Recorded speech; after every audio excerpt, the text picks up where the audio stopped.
let's keep things going here with the Hurricanes and Vegas Golden Knights. Prez, I mentioned at the start of the show, and you talked about it as well.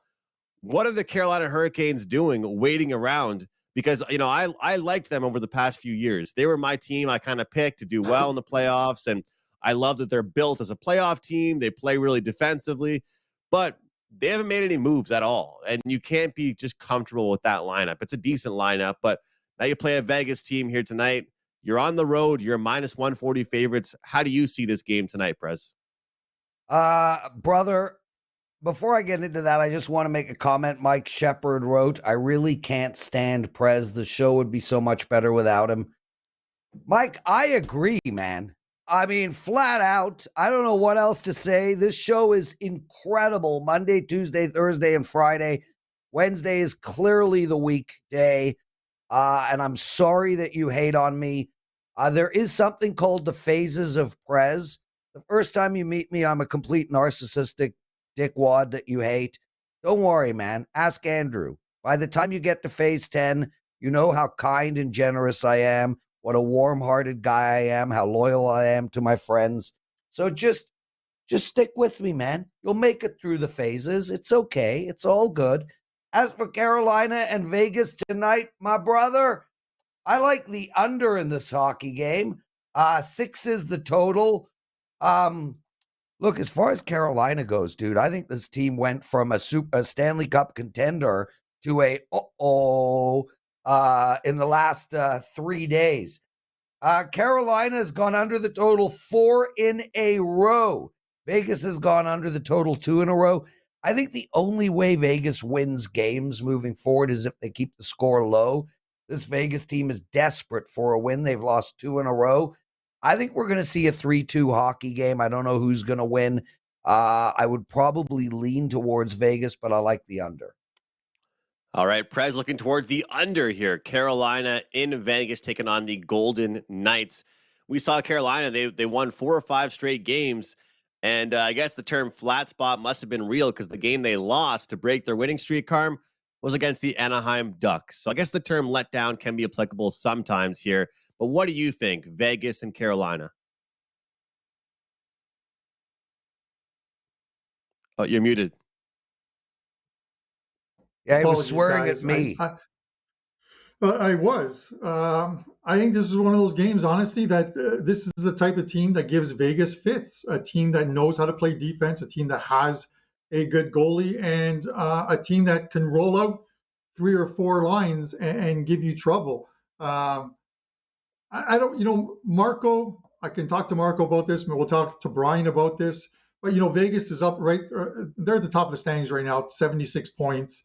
And all I'm hearing out of Vegas is that Jack Eichel is still a cancer in the dressing room, that people don't like him. I don't know what it is about this guy.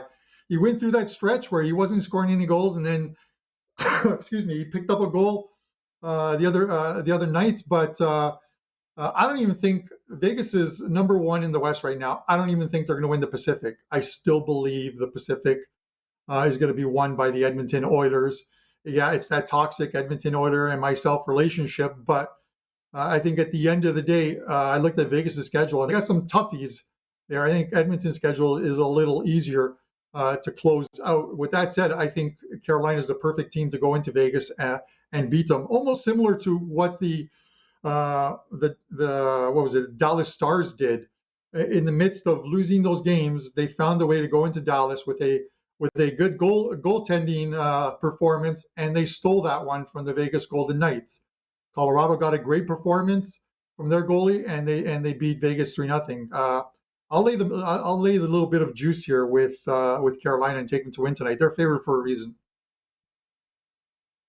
I agree, and I think that Vegas, I just don't think that they can skate with Carolina line for line. Like I mentioned, Carolina doesn't have that many superstars, but they have a steady 3 lines that will make you pay, that can work hard on both ends of the ice, and that's really what makes that team so great. But like I said, a team that I've believed in over the past few years, but if they don't make any moves, I don't know if that team is good enough really to make a run in the East, but we'll see.